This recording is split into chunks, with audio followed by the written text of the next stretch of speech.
வணக்கம் நண்பர்களே, வாங்க நாம் இன்னைக்கு சிம்பிளான முறையில் சேமியா கிச்சடி எப்படி செய்கிறதுன்னு பார்க்கலாம். அதுக்கு நான் ஒரு பேக்கெட் சேமியா எடுத்திருக்கேன். இது 1 கப் இருக்குது.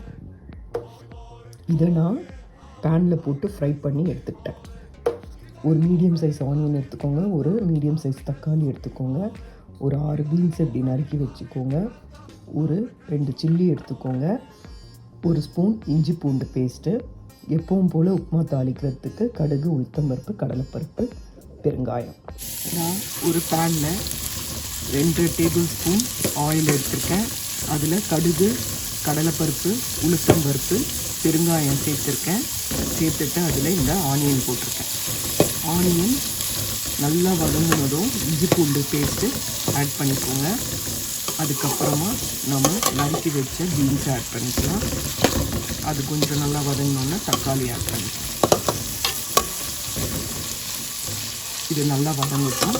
லைட்டாக ஒரு 1/4 ஸ்பூன் உப்பு சேர்த்துக்கோங்க. சீக்கிரம் வெங்காயம் நல்லா வதங்கிடும். கொஞ்சம் கறிவேப்பிலை போட்டுக்கோங்க.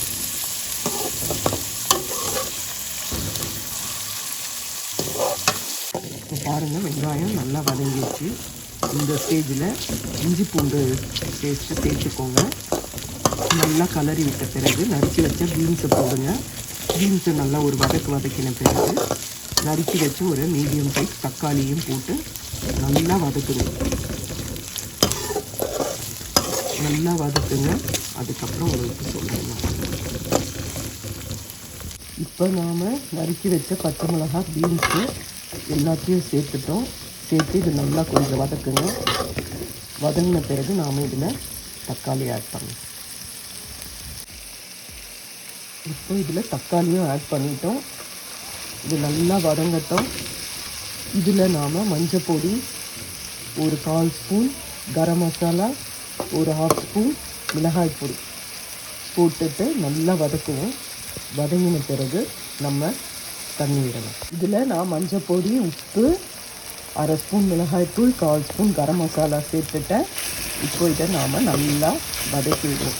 நல்லா வதக்குங்க. நல்லா வதங்கினாதான் நல்லாயிருக்கும்.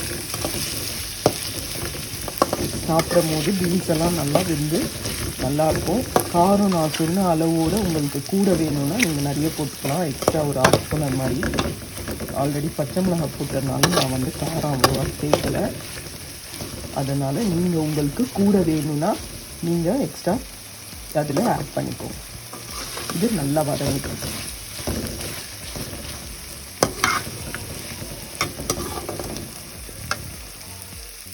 இப்போ இது நல்லா வதங்கிடுச்சு. இப்போ நீங்கள் பீன்ஸை ஒன்று எடுத்து பாருங்கள், நல்லா வெந்திருக்கும். இந்த ஸ்டேஜில் நாம் 1/4 கப்பு தண்ணி விடலாம்.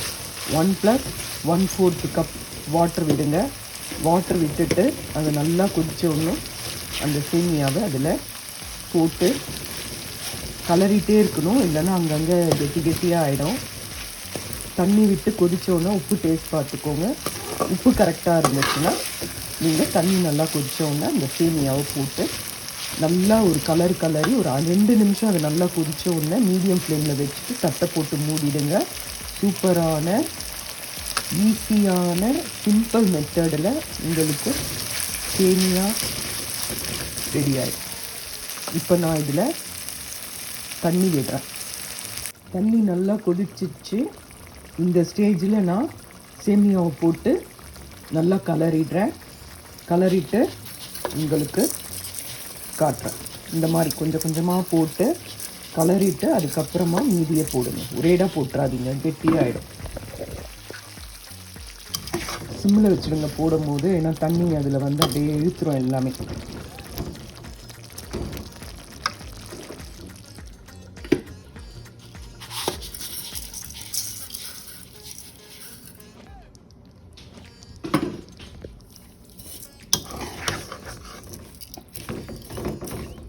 நல்லா கலரி விட்டுக்கோங்க.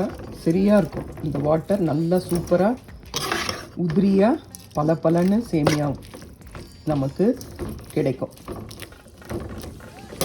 ரொம்ப சுவையாக இருக்கும். நார்மலாக செய்கிறதோட இந்த மாதிரி செஞ்சு பாருங்கள்.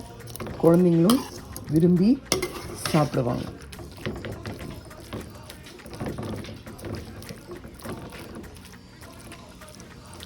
இதை நான் உங்களுக்கு நல்லா கலரிட்ட பிறகு திரும்பி காட்டுறேன். பாருங்கள், ஃபுல்லாக கலரிட்டேன். இதை மீடியம் ஃப்ளேமில் வச்சுட்டு ஒரு 10 மினிட்ஸ் கழித்து ஃபுல்லாக கலரி விட்டுட்டு எப்படி இருக்குன்னு பாருங்கள். அதுக்கப்புறம் இன்னும் ஒரு 5 மினிட்ஸ் வச்சுட்டு அடுப்பை ஆஃப் பண்ணிவிடுங்க. இதை தட்டை போட்டு மூடிடுங்க. இப்போ பாருங்கள், நான் நல்லா கலரி விட்டாச்சு, நல்லா வெந்தாச்சு. ரொம்ப ஈஸியாக செய்யக்கூடிய வேலை தான். நீங்கள் இந்த மாதிரி செஞ்சால் டேஸ்ட்டாகவும் இருக்கும். பிடிக்காதவங்க, சேமியாவை விரும்பாதவங்க கூட விரும்பி சாப்பிடுவாங்க. இதை நீங்கள் செஞ்சு பாருங்கள். பாருங்கள், நல்லா உதிரியாக இருக்குது பாருங்கள், பலன்னு இருக்குது பாருங்கள்.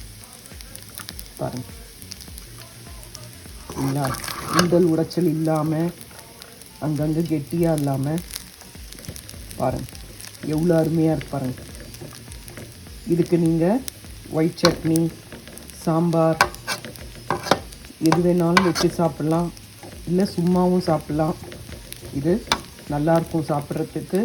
குழந்தைங்களும் விரும்பி சாப்பிடுவாங்க. செஞ்சு பாருங்கள். செஞ்சு பார்த்துட்டு எப்படி இருக்குதுன்னு கமெண்ட்டில் சொல்லுங்கள். இதுதான் சுலபமான முறையில் செய்கிற சேமியா கிச்சடி. இதை செஞ்சு பாருங்கள். செஞ்சு பார்த்துட்டு எப்படி இருக்குன்னு சொல்லிவிட்டு உங்கள் கமெண்ட்டில் சொல்லுங்கள். லைக் பண்ணுங்கள், ஷேர் பண்ணுங்கள், சப்ஸ்கிரைப் பண்ணுங்கள். நன்றி, வணக்கம்.